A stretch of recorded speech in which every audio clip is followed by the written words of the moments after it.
is be true to what you said on paper. I wish that I could freely dream and be judged from within, haunted by a power that cannot see past my skin. My views are viewed as ignorant, my truth always denied. My history is shrouded in a spider web of lies. Isn't this America?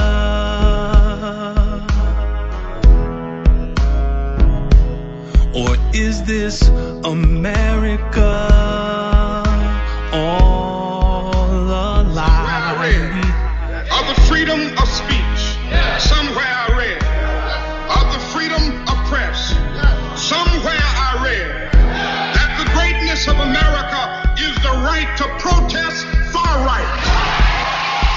How can I pledge allegiance to a country built on lies, or raise my children to believe that? Well, good morning. Welcome back to At the Round Table with MAMLEO. And we want to thank our sponsor, Guarantee Rate Mortgage Company. For all your mortgage needs, give branch manager Cora Holbrook a call at area code 781-342-0252. Guaranteed Mortgage is located at 75 State Street in downtown Boston, Mass. Guarantee Rate Mortgage Company, guaranteed to exceed your expectation. Again, folks, you're listening to At the Round Table with MAMLEO. I'm your host, Larry Ellison. My brother from another, the doctor, is in the house giving you a checkup for the neck up, from the neck up, and it's cold. Yeah, it's cold. That's my checkup. Stay warm. Stay warm. The diagnosis is that That's it. It is quite balmy. Yeah. Our brother Bridgeforth sent us. It's like a heat wave. He said, he said 17 degrees. Man, I wish we had 17 degrees over here. What are you telling?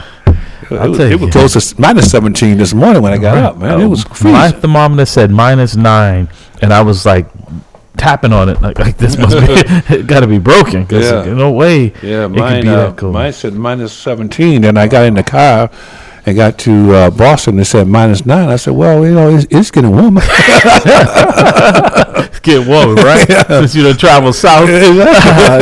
Yeah, no, it's cold out there, folks. If you don't have to be out there, just stay in, get a nice another cup of warm coffee, tea, whatever it is you're having, crank up the fire, and enjoy the round table. But brother, we're here. We're here. See, warm in your hearts, God is in good. your minds. That's right. We're educating. We're educating. Absolutely. We're doing the best we can with what we have.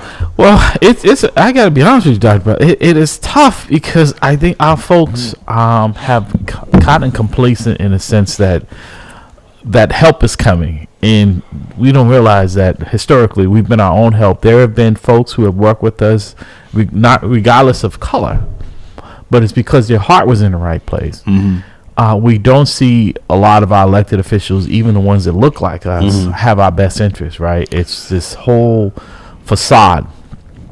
Just keep getting me elected, and then the only thing I see them voting on unanimously is a pay raise for themselves, but the real issues are not being tackled. And because even and granted, it was only by a slim margin, so that had a factor, but the Democrats had control of all three houses up until recently, and we didn't get a Justice George Floyd bill passed. And like I said, we have the Tyree Nichols down in Memphis, the murder there. So we're still seeing this behavior across the country. And I know you were saying something to me about, wasn't aware of it, that the amputee that was shot and killed was it California? Yeah, L.A. County. L.A. County? Yeah, L.A. County. Yeah. He was shot and killed by the police officer or the sheriff department. Someone called, said that he stabbed this guy with a butcher knife, and officers arrived. He tried to get out of his wheelchair. He tried to run on his legs for what was left of his legs, and I guess he approached the officer, and the officer shot him and killed him with the butcher knife. Wow. Because the interesting thing is that the patience and the tolerance for people of color, if they're armed or unarmed, is not that of, sometimes when you see the outcome, when it's a person that's not of color, when it's a Caucasian person, that it's not the first instinct to fire around. It's a non-lethal if it has to be, but it's very rare that but that that points to conditioning, though. That points to conditioning throughout our lives.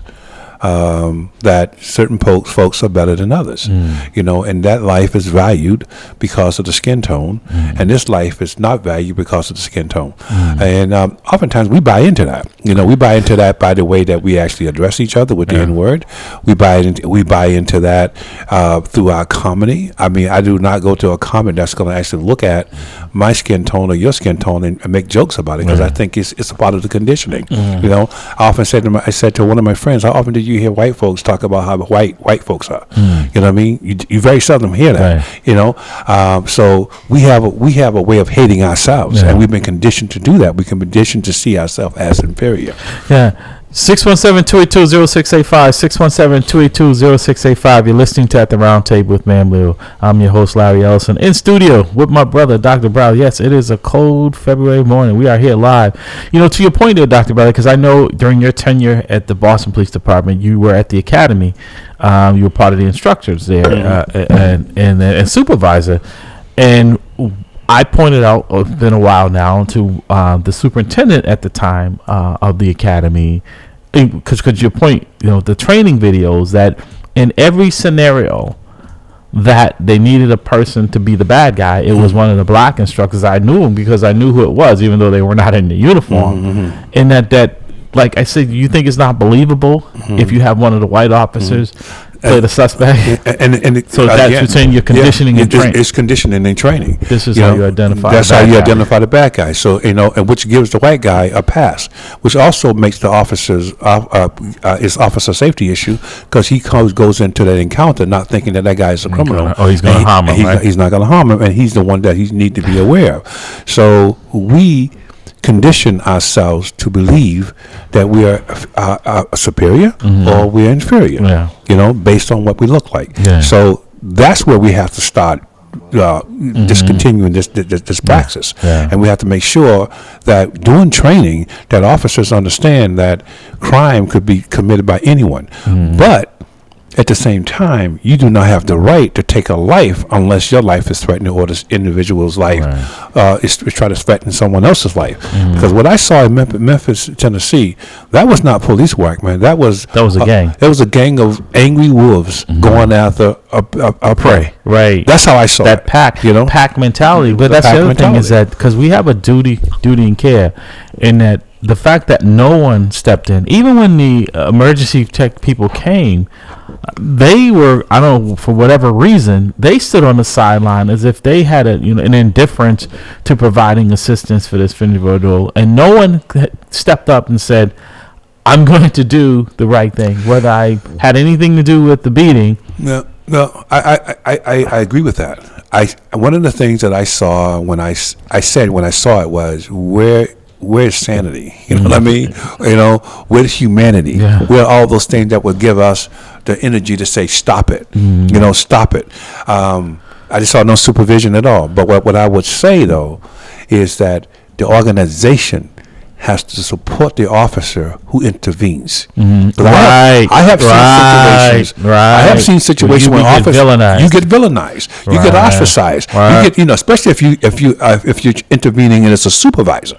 You know what I mean? That supervisor writes you up. That supervisor starts to actually make your life miserable, piling on more stress on top of stress, exacerbating an already bad situation. Well, I don't know if you saw that video, and we're going to grab this call after that. There was a female officer where the supervisor showed up, and he was out of control, and he was assaulted, and she grabbed him off, and he pushed, and then he berated her.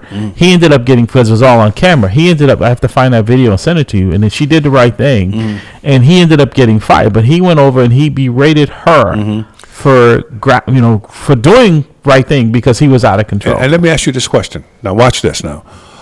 What did the other officers do? They just stood by. Right. That's my point. Exactly. That's the culture. They saw the same thing that she was seeing. They saw the same thing that she saw, but she had enough. I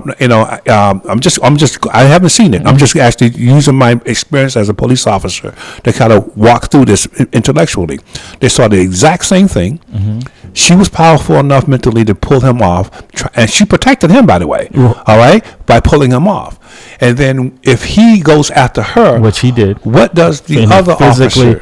Grabbed her. Yeah, right. What did the other officers do? Did they stand there, or did they actually go after him? Or no, what they happened? didn't. They stood there, and that's what you're more likely to lose your job for if you think standing by. It's not an option any longer. That's right. It's not an option any longer. There you go. Whether you put your hand on the person or not, the fact that you didn't come duty and care, you have a problem. Yeah.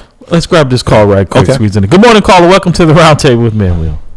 Yes, good morning, everyone. Good morning. I commend you guys for being in the studio this early in such a frigid day. Listen, that's dedication. Yeah, that's dedication. Absolutely. Well, not only the post office is rain, sleet, snow, or hail, or gold, but matter of fact, we came in. You talking about dedication? Pastor Wall was in here sleeping on the couch, firing up the furnace to make sure we had a warm place to every come 20 to. minutes because he wanted this. He wanted this to go on. Now, I wanted to bring. I know it's a different subject matter, but I wanted to recap on the last time recently when I was on the show. What we were talking about: vocational training, pre-apprentice and apprenticeship program. Look around the country right now in places like, say, Chicago, Illinois, and all of these places. Look at the monies that's being allocated for those things. Boston is getting it, but in the black and brown community, there's no conversation around it. It's about everything else but that. Well, to that point, T. Michael, I don't know if you watched the mayor's State of the City address. I didn't watch it. I did not. But I did see on the news where she was advocating giving free land to people to build on. And I'm like, it's like giving them nothing, because if you don't have the resources, because didn't the city give you a piece of land? Well, Larry, I'm glad you said that.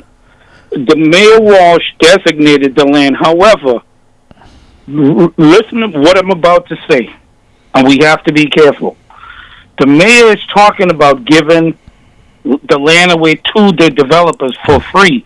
However, the developers, we have to keep in mind, they have had to run the resources, all of the perks, all of the information, all of the help. That every CDC in Boston owns over 300 properties apiece. Now it's going to be structured that the ones who's qualified or capable, especially financially, will be able to get the land, would be qualified to. And keep in mind, like I'm saying, they have had to run for over 3 generations. How could we compete? Well, but not only that, T. Muck, as I was saying on the broadcast here, is that these folks, they have no desire to build, even with the subsidies, unless they're getting some type of stipend back from the city or the government, because there's no profit in them. They're not looking for a 20,000, and they're not looking to put in affordable housing. So the big companies like the Suffolks and stuff, I think it's going to be highly unlikely they're going to be looking at putting up 3-family or 2-family houses in this community. It's just tying up their resources on something like that where the return is very minimal. It's not going to happen. So, that was an empty promise. It's no more than the free bus rides, in which aren't free because taxpayers are paying the bill, footing the bill for it. I mean, how has that benefited our status in our situation, right? You get a ride from wherever the 28 brings you to Nubian Square now it's no longer Dudley, right? And again, I get it, the symbolism, and if it makes people feel good, okay. But now you get there, and now if you want to broaden your horizon and go into other neighborhoods, now you got to get in your pockets, right? So how many jobs are down at Nubian Square, right, that this 28 brings you to, that's the end of your journey, for that are really jobs that make a good living, right? So now if I want to make my way to the seaport or downtown Boston or even the hospital area, right, Longwood, that bus is not free.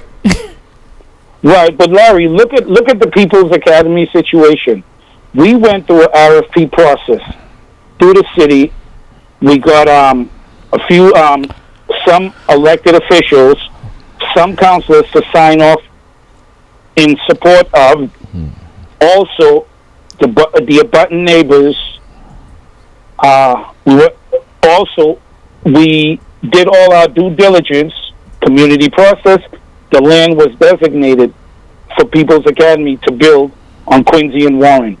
In the same interim, T. Michael Thomas spent over $70,000 to put all the documents together for the RFP process.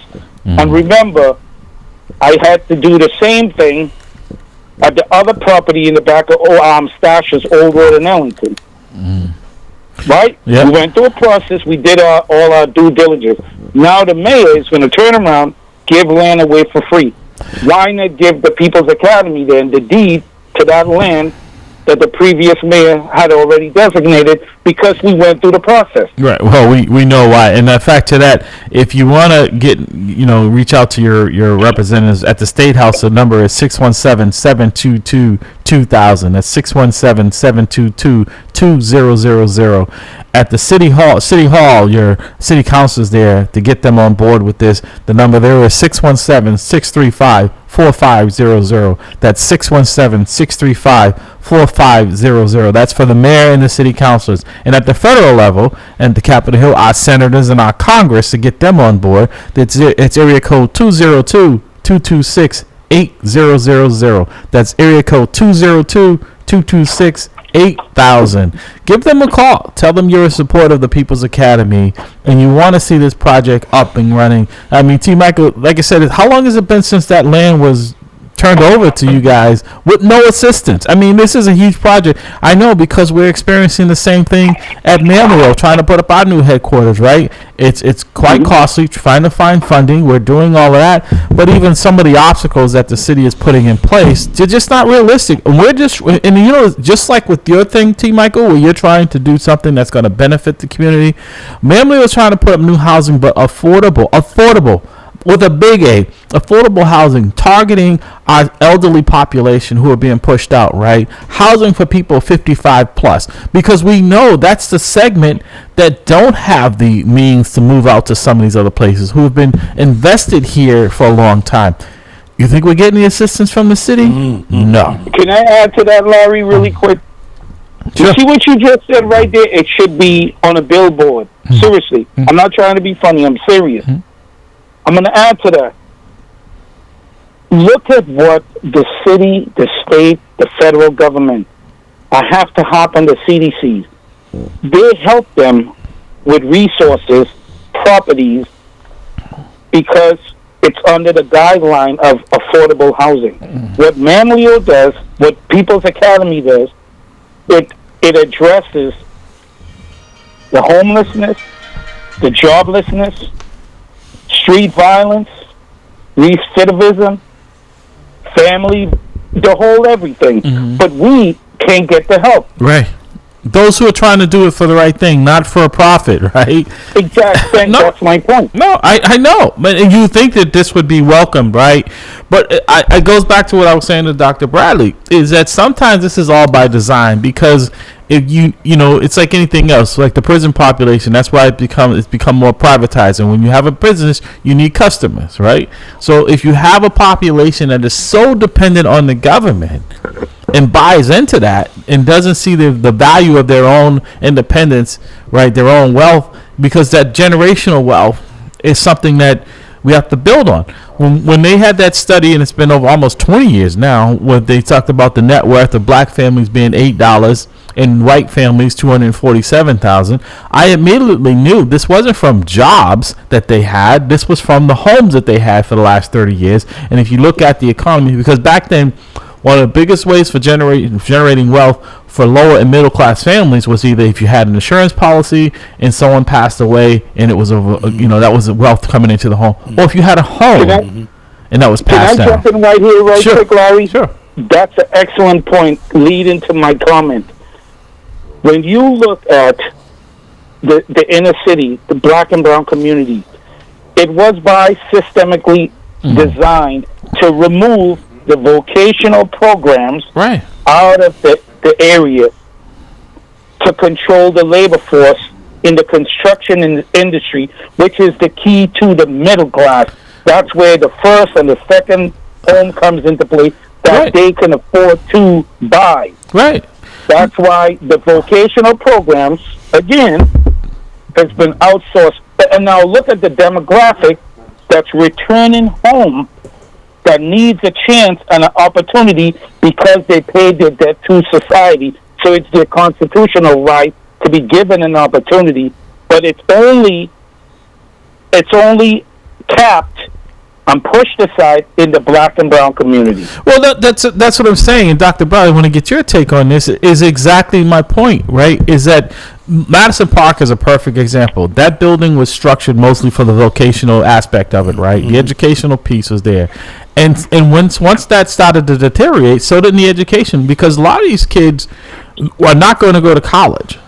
But the vocational gave them a trade, and the educational side gave them just enough to deal with both, right? And so when the vocational fell off, the education, like Madison Park is either a level 4 school, which means that it's one step away from being taken over by the state. So do they still offer The vocation? Very education? little. And it's if you go down there, Dr. Bradley, it's falling apart. It's like you're watching something in decay, right? You know, you go into a restaurant and it's been there forever, and there's been nothing done through the other generations to repair. So everything is old and dated, right? You know, you got the flowers with the dust on them, right? And the chairs are falling apart. You can still sit in it, but it's not really functional. And you say, we're probably not going back there again.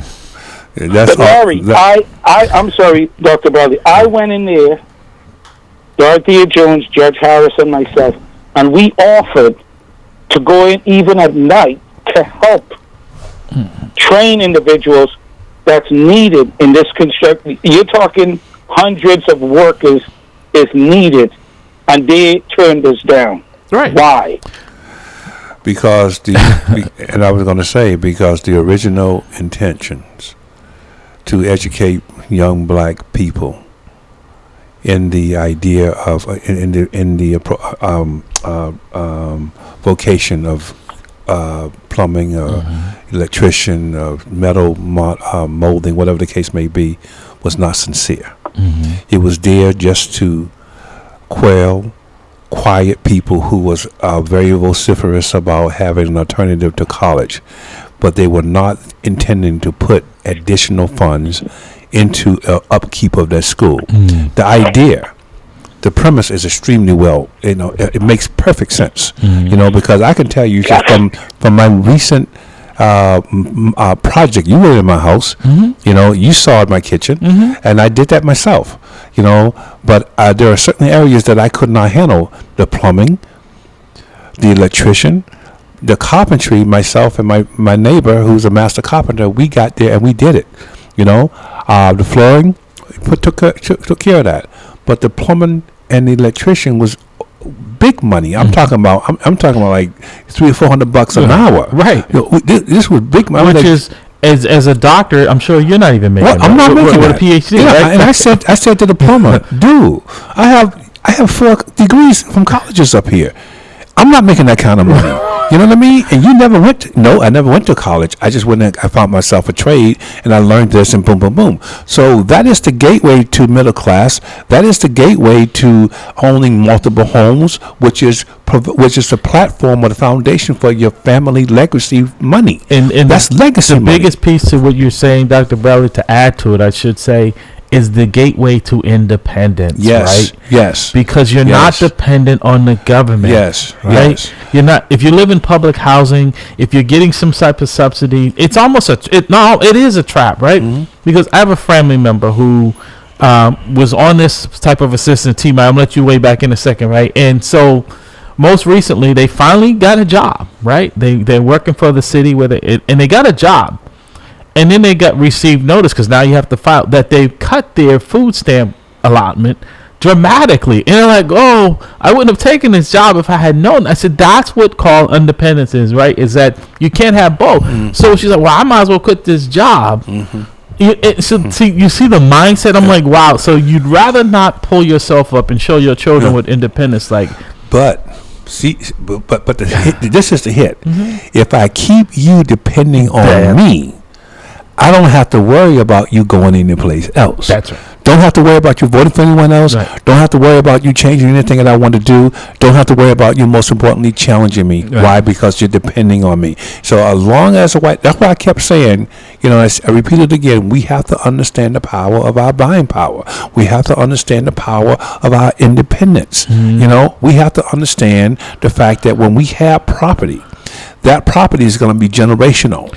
It's going to fund generations of people coming after us. Right, but to the point, Dr. Bradley, is that the mayor's speech should have included T. Michael's program. It should have included, if you're talking about giving away land, if you're sincere about actually dealing with, not to cut you off, brother, if you're sincere about actually dealing with the poverty issue in this country, or in this city, if you're sincere about giving people opportunity to the middle class, that program should have been a part of a conversation. And not only at her state of the city, but also with the fear of the state taking over, right? I'm sure the state would have welcomed some innovation or programs such as this for kids who are not going to go. Because really what they want is that these kids that may not be going to college have some other alternative. Yes. I think that would have been a welcome addition when you're talking to the state about trying to keep them at bay from taking over the schools. Yeah. Is that, look, because I'm telling people that make the kind of money that you can make, that your plumbers make, right? How many plumbers have you arrested and booked at the?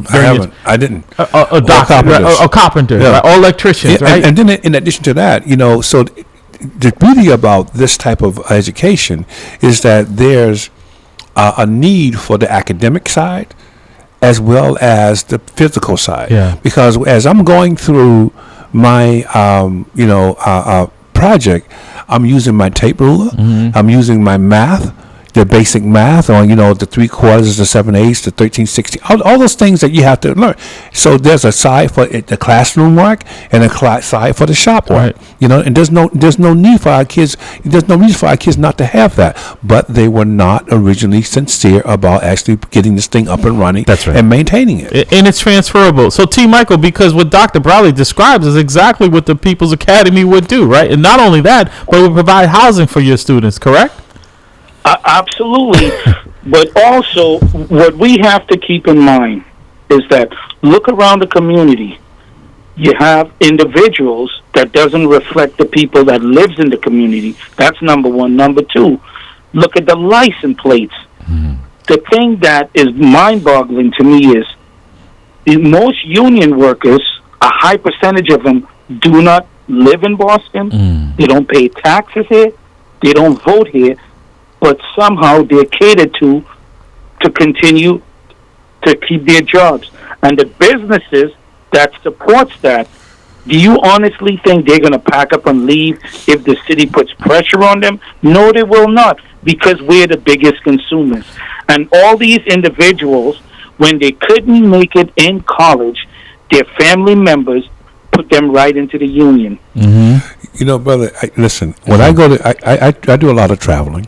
In fact, I have to go speak in Maryland next month. I might not be able to do a show in the middle of the month because I have to do a presentation on police stress.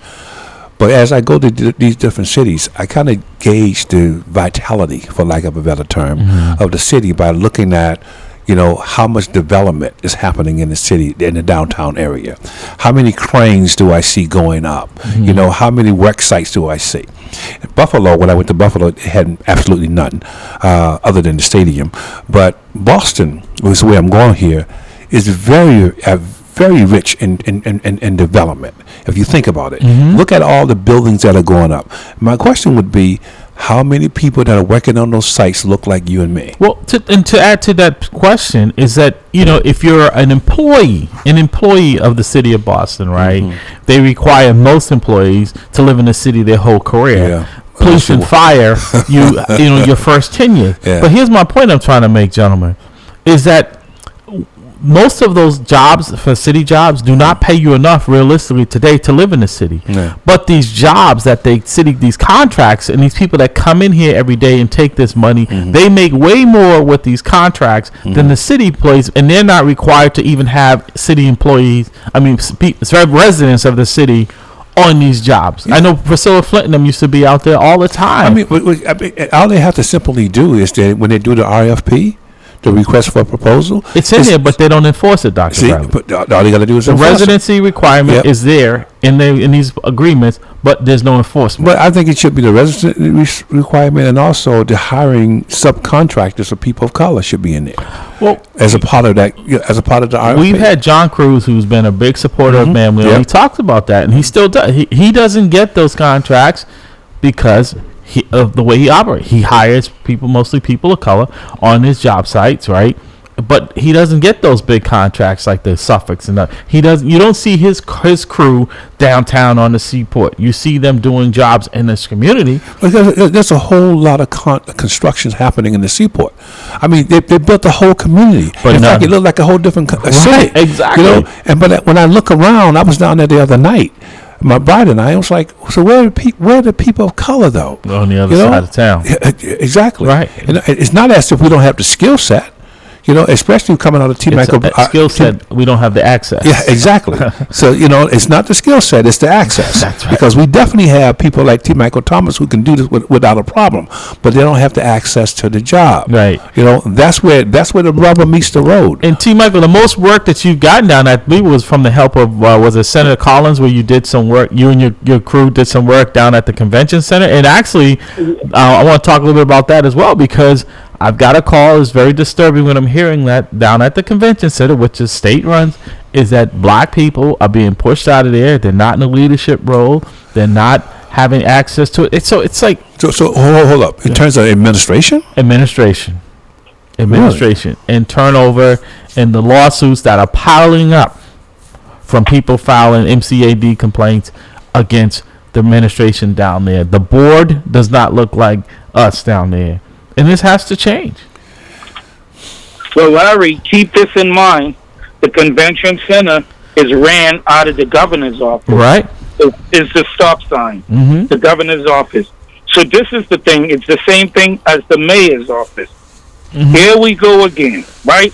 That you have individuals run and use of color, minority participation, blah, blah, blah. But here is a perfect time and opportunity. We ain't mad at them right now. However, from here on out, it could be done at the stroke of a pen. Could make some huge correction. It might seem harsh to the entitled, to the white supremacist organization, but we don't care, because enough is enough. We vote, we pay taxes, we live here.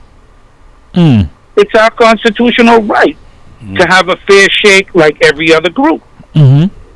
But the mayor and the governor and all the elected officials, and that's why I come down on them all the time, because they have the power, they have the voice that they could call the governor or the mayor at any time and said, hey, what about this community? About this group right here? T. Michael, this goes to what we were talking about in our 7 o'clock hour, and I was saying to Dr. Bradley, as crazy as Marjorie Taylor and all them and Donald Trump and all that, their folks have said we're going to get behind what we think is what they think is in their best interest. We don't do that, right? So we have people who are elected to just get them a job, right? And we see some shenanigans, but what we don't see is progress. This should be a no-brainer, right? This should be part of the curriculum for those who don't have any aspirations of going to college or who just aren't college bound.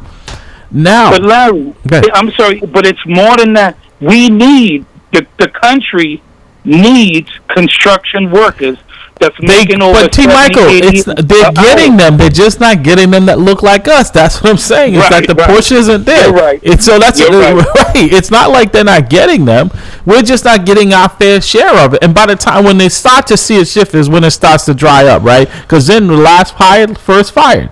Yeah, but I think the other thing too is that in this current administration, one of the programs that the Biden administration put forward as a way to get America back to work was Build Back Better. build is in Build Back Better. Yeah. So who's building that Build Back Better? It's not people It's that not look us. like us. No. You know, so what we have to start looking at before we start giving out our votes, like the ice cream, to say, okay, how much of that Build Back Better going to look like me, and how are you going to ensure that it's going to look like me? And, you know, and there's still hundreds of millions of dollars in the COVID relief money, right? That hasn't been spent, hasn't been out, just sitting there. This is what I'm saying. This isn't a money problem. This is a will of our community of demand, right? We go out there and we protest every time a black person gets murdered, right? We don't go out there and protest that T. Michael Thomas's People's Academy hasn't been erected, or similar projects to that of that nature. We don't go out there and protest how bad our schools are, and it's not safe. Yeah. See, so we live in the moment. Yep. Exactly. Because all those things lead up to what we're actually protesting about. That's right. That's what causes it. Absolutely. So why not, you're dealing with the after effects. Not deal with the thing, that caused the problem. That's right.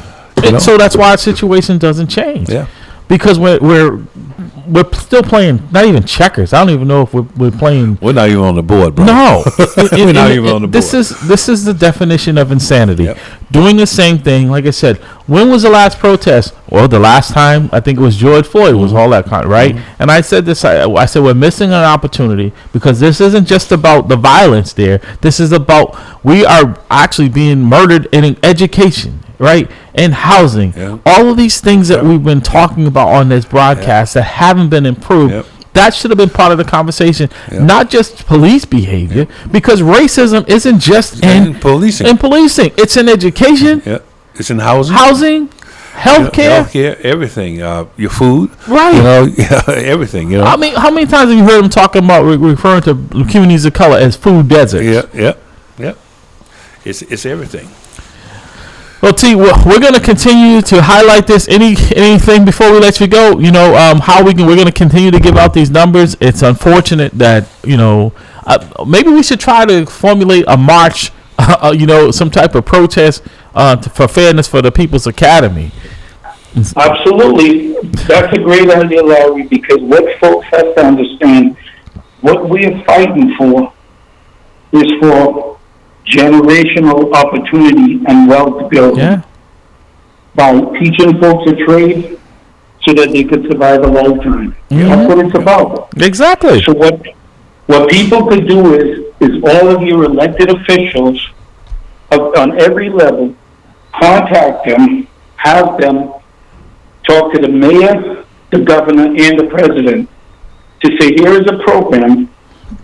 It's just one solution out of many that's needed to support it. Let's build this school, because if we don't build this school up on Quincy and Warren, show us another program entity that's training individuals to get towards the trades that would lead to the middle class. Right. So here's this, T. Michael. In this week's edition of the Bay State Banner, right? It says, the mayor says, our vision is for Boston to sustainably reach our peak population of 800,000 residents, said Wu. About 20% more residents than live in Boston today, with housing and schools and parks and public transit to support that growth. Well, that's right in your wheelhouse, because that means that construction, right? So you're talking about another 200,000 people close to that, right? If you add that in, right? So that means that there's going to be a lot more construction that she anticipates going. So why is something like the People's Academy not part of the conversation, or making sure that folks that live in this city are sharing in this economic boom in this construction field? And thank you. And that's the $1 million question. Something like Dr. Bradley always says, it's a no-brainer. But again, it goes to the lack of push on our part, right? Yeah.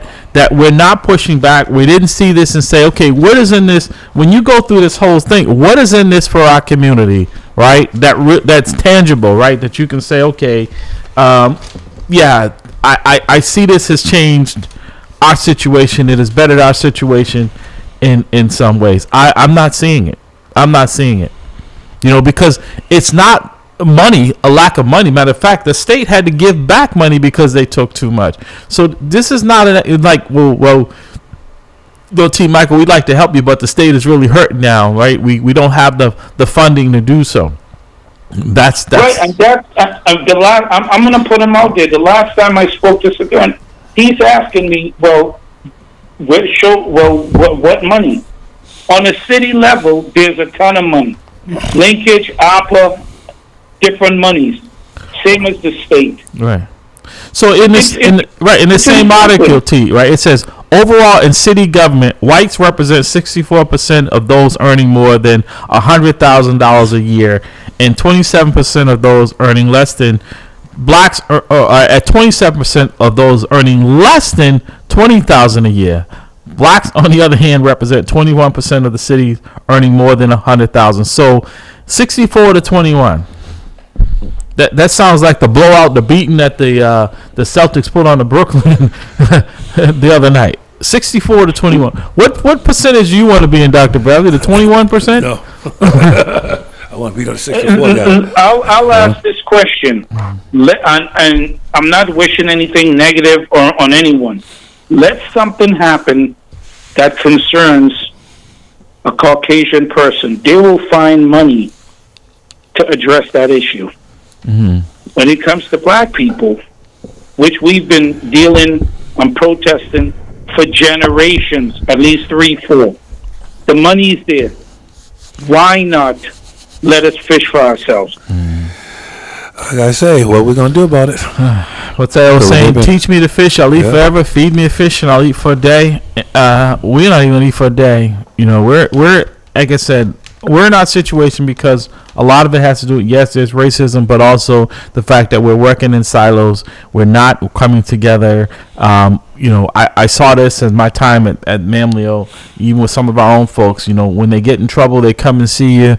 But when you say, hey, let's put something in place so that if other folks also have the same problem, that we have a plan in place. So we're not always working on the defense, right? Mm-hmm. That we're working on the offense, and folks don't see the value in this. With all this economic boom going on in the city, just imagine, T. Michael, if your program was up and running, how many millionaires you probably, I'm not exaggerating, how many people you are millionaires, because over the lifetime, I'm not talking about a year, that you could have brought through the People's Academy with this place. Because I look at a lot of buildings that have gone up since this time that started way after you've been proposing this to the state and the city, and they're up and running.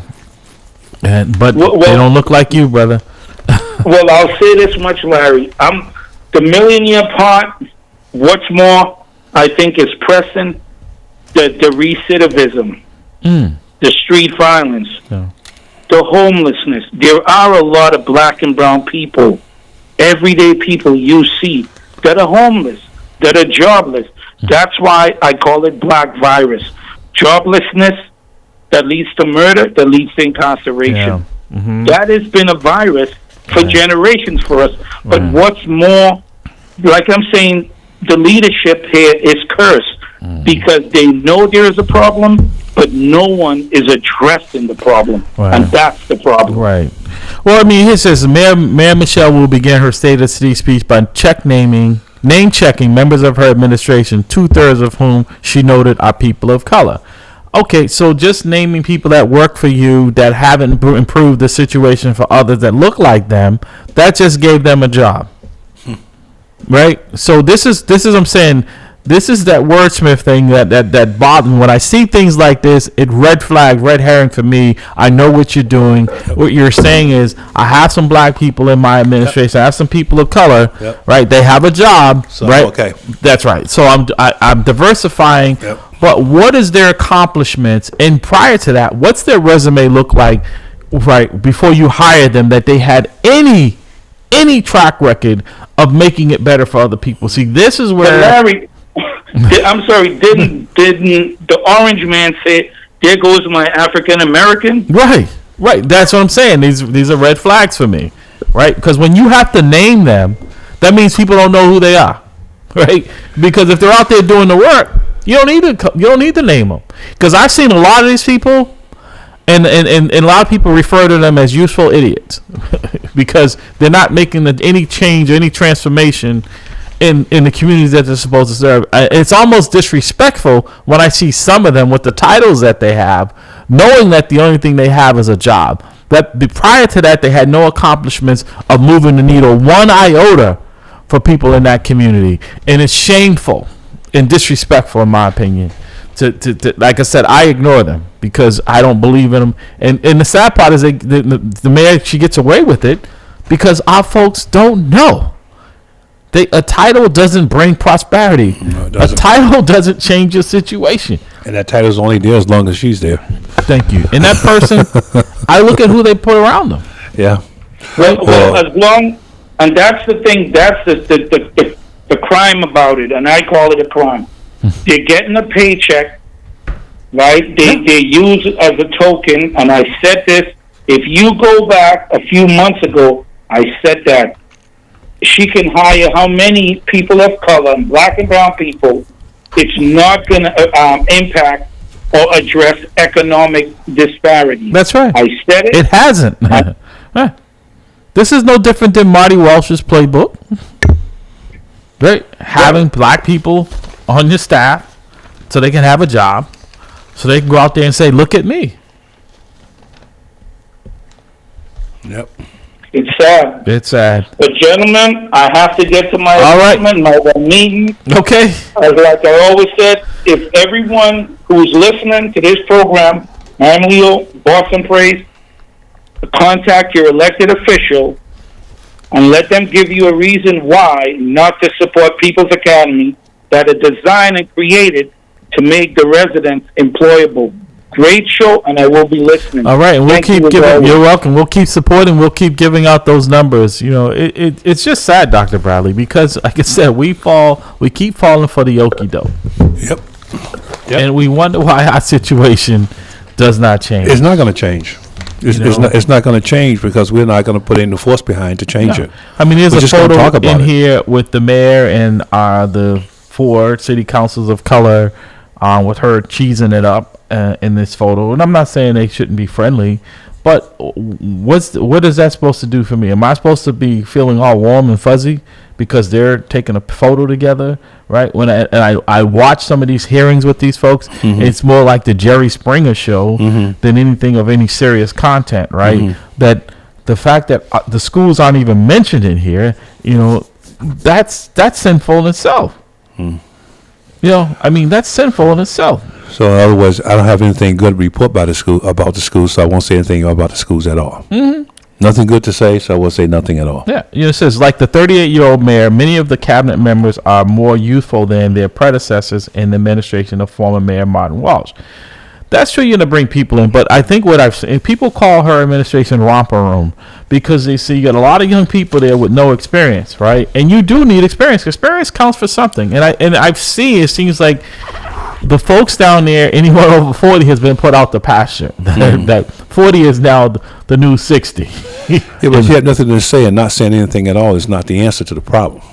You know what I mean? You know, and I would rather her stand up there and say, we have a problem. As a community in the city of Boston, our school is a problem. And this is what our school is tasked to do, and it's not doing that. And we will put together. I'm not prepared at the moment to give you the plan because we haven't devised one yet. Well, but I will tell you that we're going to put something together. Here's where I'll push back on you, my brother, because you ran as if you had a plan. Yeah, I hear you. Okay, we all do that, right? But so because there are situations where she is saying that she's going to keep her word. I have a problem with that.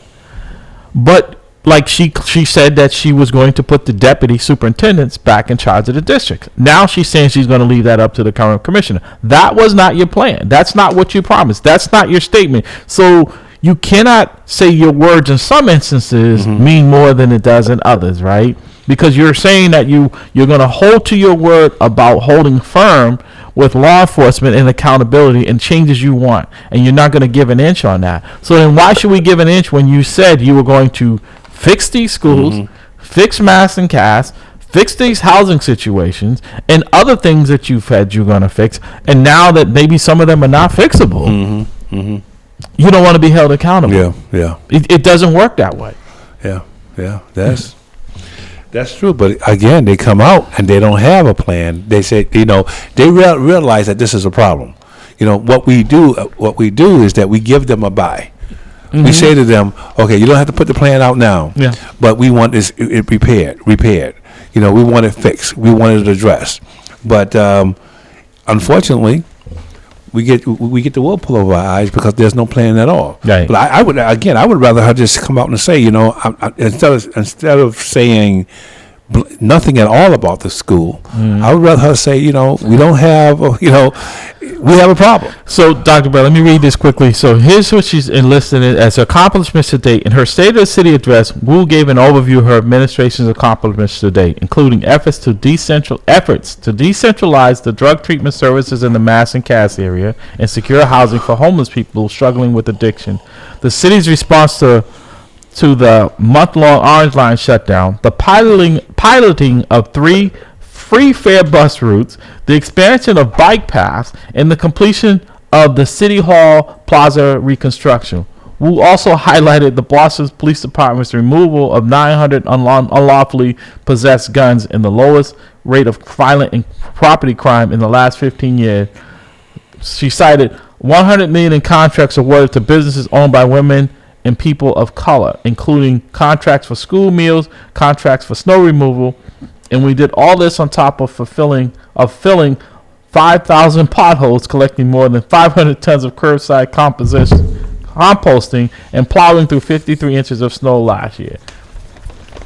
Which one of those you want to stand up and applaud? Okay. Yeah. Okay. So let's unpack that. The Mass and Cass secure housing for homeless and struggling with addiction. How would you grade that? You haven't been down there in a while. No, I haven't been down there. What I hear about it, I would still give her incomplete. Okay. The Orange Line shutdown, right, that was a month long. That was a state, so I'm not sure how that fares into the city. Yeah, well, we're using it, so I give her, I think she should be graded on that because she had to help work with the state to devise a plan. I give her a D+. The piloting of 3 free bus routes. That's cosmetic. A D. The completion of the City Hall Plaza reconstruction. I haven't seen it. I don't know if it's completed, but how's that benefiting anything in our community? I'm going to go. How many of our folks go to City Hall? Exactly. Hey, listen, I haven't seen it. I don't go down there, so I couldn't tell you. The removal of 900 unlawfully possessed guns in the city of Boston. Again, they're out there doing their work, but yet these folks still don't have a contract. Yeah, I think it's important to remove the unlawfully possessed guns from the street. Though I can't really minimize that effort. I think officers have done an excellent job in doing that. And people kill people. But don't you reward people for doing a good job? Yes, you do. Right? You don't punish. That's where I'm going. So it seems like to me you would probably say, okay, since you have done this, this is a contract. We're ready to work with you. So you can't stand on one side of the ledger and applaud for what they're doing, and on the other side of the ledger you say, we're not going to compensate you for the hard work. Now, she's $100 million in contracts awarded to businesses owned by women and people of color. See, now that women thing there, right? Because we know where we're going, right? So why didn't you break that down, right? Because we know that white women are most likely have gotten most of this, right? So when you're talking about women, I'm not saying they should, but when we're talking about the black community, right? I want to know what you did particularly for them, because that $100 million, how much of that it's really been allocated to us, right? Because city procurement's price was less than 1% for black community, and from my understanding, that hasn't increased much. So that $100 million was not equally divided. Yeah. Well, I think you're right when you say, you're putting all the women in the bucket. But how much of that bucket is represented by people of color, females of color, as opposed to white? Because if you think about it, we have our civil rights right. We talk about the civil rights thing and all, civil rights legislation that was passed. It was passed because they included white women. Okay. Period. All right. Well, we're gonna wrap this up. We're gonna continue this on the top of the hour. You've been listening at the Round Table with MAMLEO. We're gonna take our break. We'll be right back. See, that's that.